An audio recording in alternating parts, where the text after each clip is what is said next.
बिस्मिल्लाहिर्रहमानिर्रहीम। अस्सलाम वालेकुम नाजरीन, आप देख रहे हैं अनाया चीमा वॉइस और मुझे कहते हैं अनाया चीमा। नाज़रीन, अनाया चीमा वॉइस में एक नई स्टोरी के साथ खुश आमदीद। उम्मीद करती हूँ कि आप सब खैरियत से होंगे।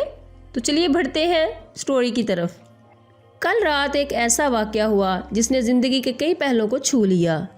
करीब शाम के 7 बजे होंगे, मोबाइल की घंटी बजी। उठाया तो उधर से रोने की आवाज़। मैंने चुप कराया और पूछा कि भाभी जी आखिर हुआ क्या। उधर से आवाज़ आई, आप कहाँ हैं और कितनी देर में आ सकते हैं।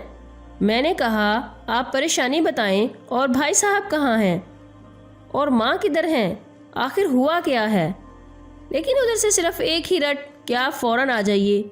मैं उसे मुतमईन करते हुए कहा कि 1 घंटा लगेगा पहुँचने में। जैसे तैसे घबराहट में पहुँचा, देखा कि भाई साहब जो हमारे जज दोस्त हैं सामने बैठे हुए हैं। भाभी जी रोना चीखना कर रही हैं। 12 साल का बेटा भी परेशान है और 9 साल की बेटी भी कुछ कह नहीं पा रही। मैंने भाई साहब से पूछा कि आखिर क्या बात है। भाई साहब कुछ जवाब नहीं दे रहे थे। फिर भाभी जी ने कहा, ये देखिए तलाक के कागजात कोर्ट से तैयार करा कर लाए हैं, मुझे तलाक देना चाहते हैं। मैंने पूछा, ये कैसे हो सकता है, इतनी अच्छी फैमिली है, 2 बच्चे हैं, सब कुछ सेटल्ड है। पहली नज़र में मुझे लगा कि ये मजाक है, लेकिन मैंने बच्चों से पूछा दादी किधर है, तो बच्चों ने बताया पापा इन्हें 3 दिन पहले ओल्ड एज होम में शिफ्ट कर रहे हैं। मैंने नौकर से कहा, मुझे और भाई साहब को चाय पिलाओ।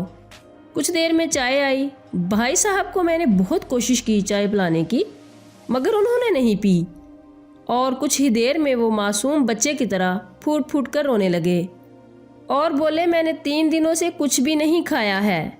मैं अपनी 61 साल की माँ को कुछ लोगों के हवाले कर आया हूँ। पिछले साल से मेरे घर में माँ के लिए इतनी मुसीबतें हो गईं कि बीवी ने कसम खा ली कि मैं माँ जी का ध्यान नहीं रख सकती। ना तो ये उनसे बात करती थी और ना मेरे बच्चे उनसे बात करते थे। रोज़ मेरे कोर्ट से आने के बाद माँ बहुत रोती थी। नौकर तक भी उनसे ख़राब तरह से पेश आते थे और अपनी मनमानी करते थे। माँ ने 10 दिन पहले बोल दिया, तू मुझे ओल्ड एज होम में डाल दे। मैंने बहुत कोशिश की पूरी फैमिली को समझाने की, लेकिन किसी ने माँ से सीधे मुंह बात तक नहीं की।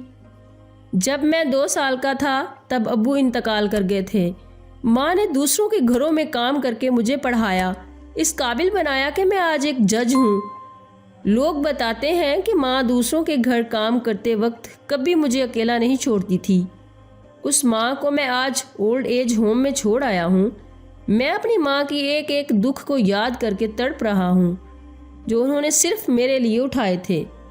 मुझे आज भी याद है जब मैं मैट्रिक के इम्तिहान देने वाला था, माँ मेरे साथ रात रात भर बैठी रहती थी। एक बार जब मैं स्कूल से घर आया तो माँ को बहुत ज़बरदस्त बुखार में मुब्तला पाया। पूरा जिस्म गर्म और तप रहा था। मैंने माँ से कहा, तुझे तेज़ बुखार है। तब माँ हंसते हुए बोली, अभी खाना बना कर आई हूँ इसलिए गर्म है। लोगों से उधार मांगकर मुझे यूनिवर्सिटी से LLB तक पढ़ाया। मुझे ट्यूशन तक नहीं पढ़ाने देती थी, कहीं मेरा वक्त बर्बाद ना हो जाए। कहते कहते रोने लगे और कहने लगे, जब ऐसी माँ के हम नहीं हो सके तो अपने बीवी और बच्चों के क्या होंगे। हम जिनके जिस्म के टुकड़े हैं, आज हम उनको ऐसे लोगों के हवाले कर आए जो उनकी आदत, उनकी बीमारी, उनके बारे में कुछ भी नहीं जानते हैं। जब मैं ऐसी माँ के लिए कुछ भी नहीं कर सकता तो मैं किसी और के लिए भला क्या कर सकता हूँ। आज़ादी अगर इतनी प्यारी है और माँ इतनी बोझ है तो मैं पूरी आज़ादी देना चाहता हूँ। जब मैं बगैर बाप के पल गया तो ये बच्चे भी पल जाएंगे, इसीलिए मैं तलाक देना चाहता हूँ। सारी प्रॉपर्टी मैं इन लोगों के हवाले करके उस ओल्ड एज होम में रहूँगा। वहाँ कम से कम माँ के साथ तो रह सकता हूँ। और अगर इतना सब कुछ करने के बावजूद माँ ओल्ड एज होम में रहने के लिए मजबूर है तो एक दिन मुझे भी आखिर जाना ही पड़ेगा। माँ के साथ रहते रहते आदत भी हो जाएगी। माँ की तरह तकलीफ़ तो नहीं होगी। जितना बोलते उससे भी ज़्यादा रो रहे थे। इसी दरमियान रात के 12:30 हो गए। मैंने भाभी जी के चेहरे को देखा। इनके चेहरे पर पछतावे के जज्बात थे। मैंने ड्राइवर से कहा, ابھی ہم لوگ اولڈ ہوم چلیں گے۔ بھابھی جی، بچے اور ہم سارے لوگ اولڈ ہوم پہنچے۔ بہت زیادہ گزارش کرنے پر گیٹ کھلا۔ بھائی صاحب نے گیٹ کیپر کے پیر پکڑ لیے، بولے میری ماں ہے، میں اسے لینے آیا ہوں۔ چوکیدار نے پوچھا کیا کرتے ہو صاحب؟ بھائی صاحب نے کہا میں ایک جج ہوں۔ اس چوکیدار نے کہا جہاں سارے ثبوت سامنے ہیں تب تو آپ اپنی ماں کے ساتھ انصاف نہیں کر پائے، اوروں کے ساتھ کیا انصاف کرتے ہوں گے صاحب؟ اتنا کہہ کر ہم لوگوں کو وہی روک کر وہ اندر چلا گیا۔ اندر سے ایک عورت آئی جو وارڈن تھی۔ اس نے بڑے زہریلے لفظ میں کہا 2 بجے رات کو آپ لوگ لے جا کے کہیں اسے مار دیں تو میں اللہ کو کیا جواب دوں گی؟ میں نے وارڈن سے کہا بہن اب یقین کیجئے یہ لوگ بہت پچھتاوے میں جی رہے ہیں۔ آخر میں وہ ہمیں کسی طرح ان کے کمرے میں لے گئی۔ کمرے کا جو نظارہ تھا اسے لفظوں میں بیان کرنا مشکل ہے۔ صرف ایک فوٹو جس میں پوری فیملی ہے، وہ بھی ماں کے بغل میں جیسے بچے کو سلا رکھا ہے۔ مجھے دیکھا تو اسے لگا کہیں بات نہ کھل جائے، لیکن جب میں نے کہا کہ ہم لوگ آپ کو لینے آئے ہیں تو پوری فیملی ایک دوسرے سے لپٹ کر رونے لگی۔ آس پاس کے کمروں میں اور بھی بزرگ تھے، سب لوگ جاگ کر باہر تک ہی آ گئے۔ ان کی بھی آنکھیں نم تھیں۔